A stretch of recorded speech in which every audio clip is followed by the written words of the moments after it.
Every now and then you stumble across a phrase that just stops you in your tracks. And for us, that phrase was echoes of the digital void. It sounds like something out of a sci-fi novel, right? But today, we're going to treat it like an artifact, a kind of map to the hidden parts of our online world.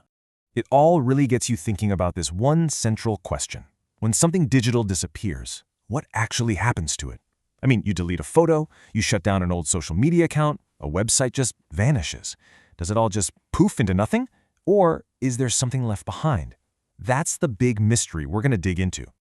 And here's the really wild part. Our entire investigation today, it's based on just that title. Seriously, there's no article, no book, no study, just this one phrase, echoes of the digital void. So our mission, you and me, is to basically deconstruct it, piece by piece, and see what it can tell us.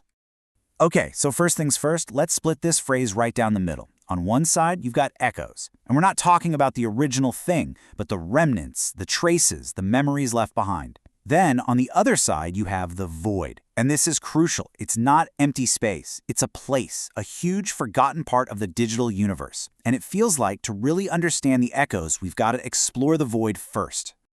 All right, let's do it. Our first job, mapping the digital void. I mean, if we're saying it's a real place, then what is it? Where is it? And what the heck is in there? Okay, so here's the definition we can piece together. The digital void is, well, it's absolutely not empty space. Not at all. A better way to think about it is like the internet's giant, messy, invisible attic. It's just stuffed with everything that's been forgotten. All the web pages Google can't find, all the deleted posts, all those broken links to nowhere. It's literally the internet's hidden history. And this is such a great way to picture the difference. What you and I use every day, that's the surface web. It's all neat and tidy, searchable, easy to find.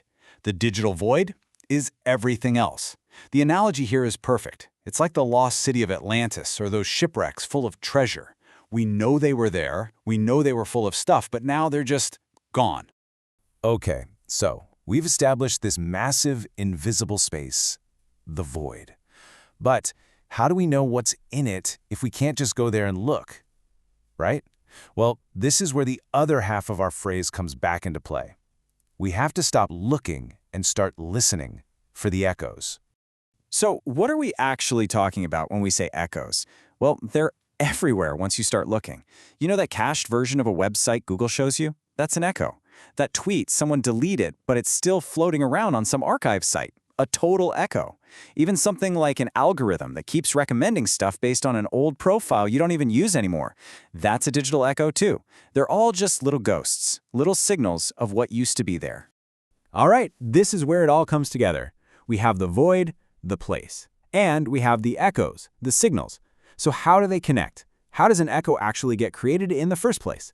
Let's trace the life of one of these digital ghosts.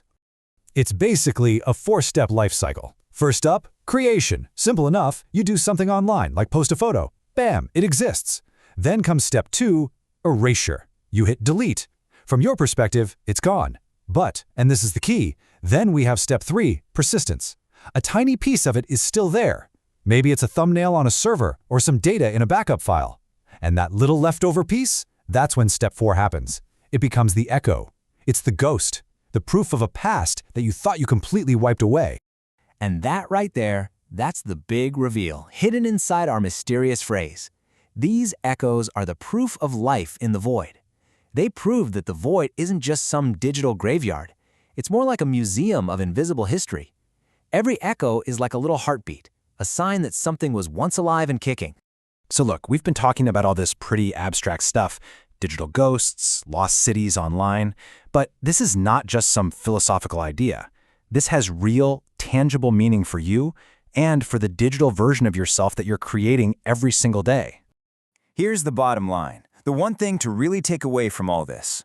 That delete button, it's basically an illusion. Hitting delete doesn't mean something is gone forever. In the digital world, it seems nothing truly, completely disappears. It just fades. It fades from view and becomes an echo. So, that leaves us with one last pretty big question to think about. If everything we do online, even the stuff we think we've erased, leaves behind some kind of permanent trace, some faint echo floating out there forever, What are your echoes going to say about you?